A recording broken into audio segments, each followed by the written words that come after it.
Hey everyone, welcome to Helium Turtle. My name's Chris, and we just finished our film HAVOC with the lovely Mr. Michael Yadvish and his crew.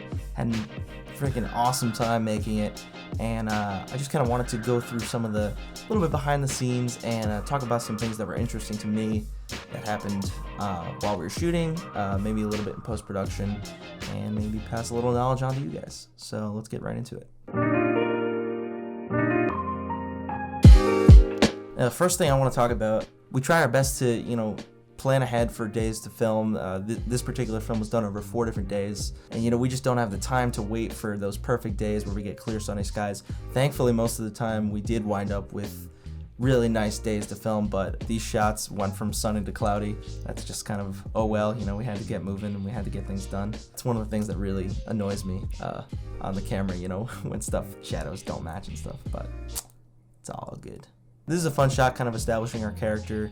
As you see up there, there's a nice big planet, and that was something that I kind of just threw in last minute just to up our production value a little bit. I'm not even sure how many people noticed it because it was just kind of up there in 1 or 2 shots, but it was something fun just to add. So right at this part is where we switch to kind of a shakier feel to it. Some of these parts could have been, I think, a little bit smoother. But as far as getting the feel across of urgency and crazy flashes of action, I think we did a pretty cool job. Now, funny thing about this shot, I don't think we really properly communicated to our background actors here that they were going to be in this shot and that it was going to be wide. Because for one, there's a little continuity where Grace is wearing shoes. So that's our bad. We're having everyone, as you can see, everyone else is barefoot in the shot, so we missed that. It's whatever. She's in the background, no one's really worried about it, so I think it's okay. We just kind of write it off. For this shot, actually, I remember on set, something you run into sometimes of, I have to get to the other side of someone to follow the action better. I'm following my 180 rule of being on this plane of somebody, and I have to get to this side. Sometimes you kind of have to think of these transitional camera moves on the fly that get you to that side, just to not have to deal with any of that in editing and just be like, oh, here's a simple way to get from that side to that side, and that's it. So this shot, I'll just play it.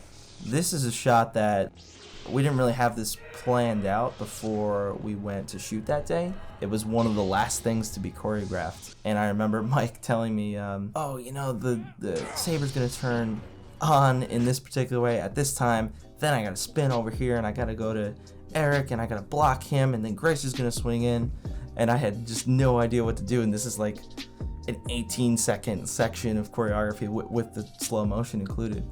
So I kind of just said, do you want to just do it all in one take? And we wound up making it work.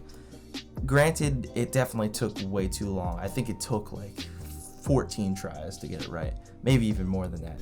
But yeah, basically I had to learn the choreography so well and nail point A, point B, point C. That's technically frame 1 right there. Then we're coming over here and we're hitting this, frame 2.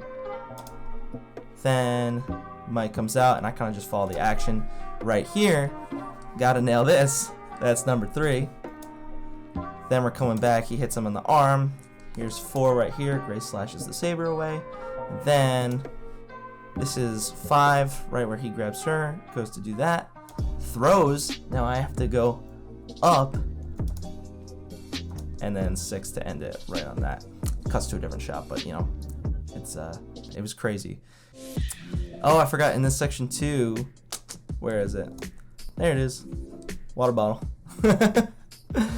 I didn't even see that until I was just doing this now. We probably could have easily removed that, but it's fast, no one notices. It's only in there for 10 frames. And I think my one wheel is actually in the background of, oh, was that it?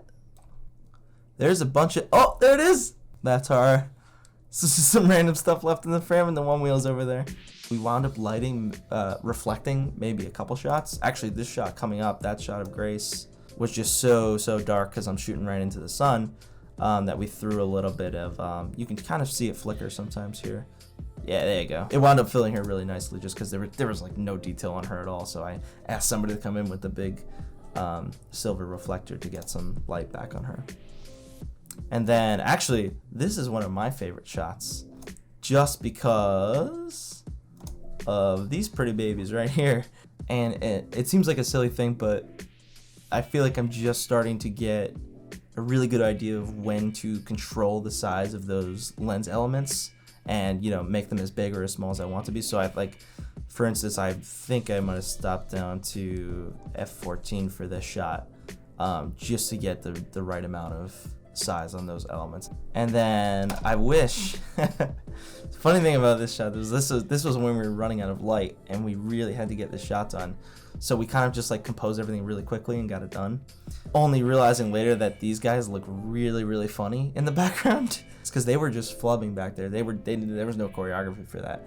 They were just messing around trying to, you know, do background stuff. I actually should have put on a wider lens so that we could, you know, make them appear further away than they actually were. Create more distance between her and whatever's going on in the background. Shouldn't have done that. But that's what happens when you're pressed for time. This is another one of my favorite shots, where I'm actually, it doesn't look like it, but I'm booking it on the Ronin S. I'm going pretty much as fast as I can, trying to swoop in and then come straight back with the camera. And then come all the way back in.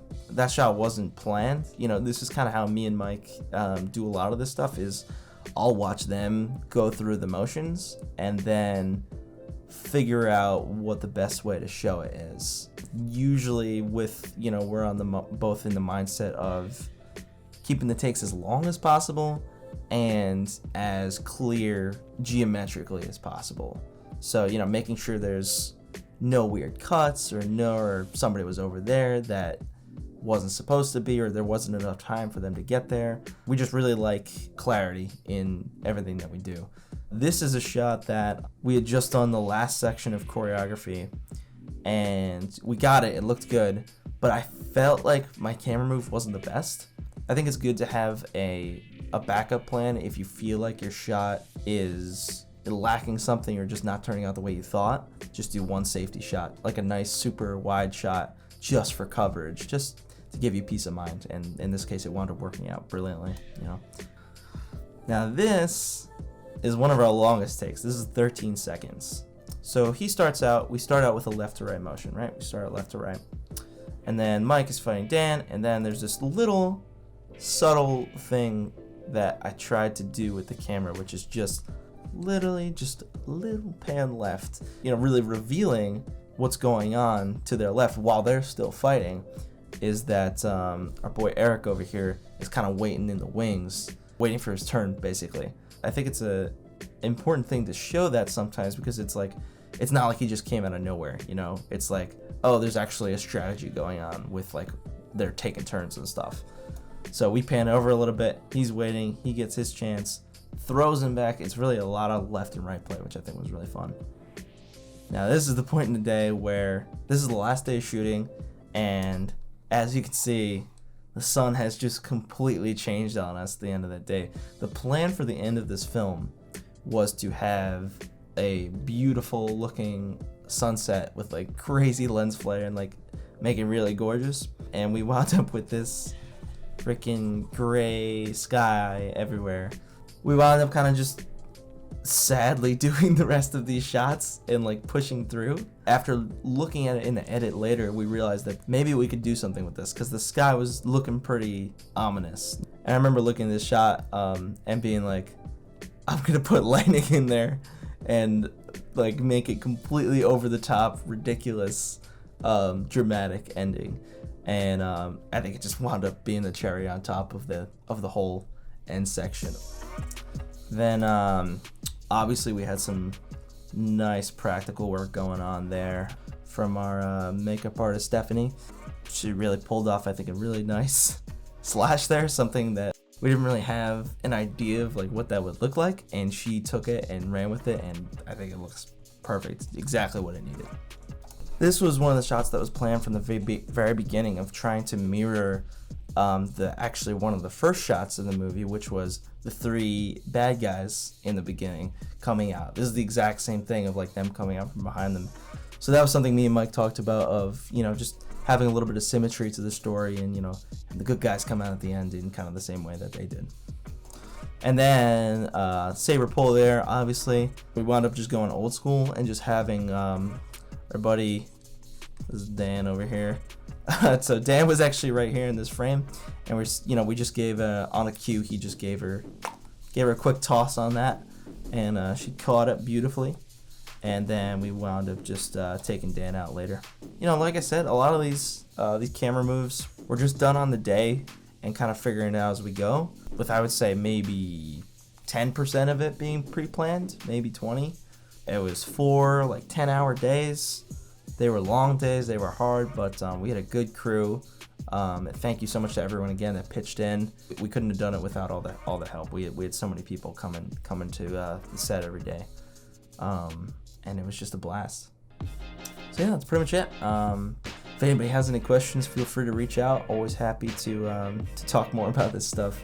It's so fun to be a part of this community, challenging ourselves to do something better every year, and try and make something fun for everyone to see. And look forward to doing it again. Thanks again for joining me, everyone, in this behind the scenes. Stay tuned for more. And this is Helium Turtle Studios. I'll catch you next time.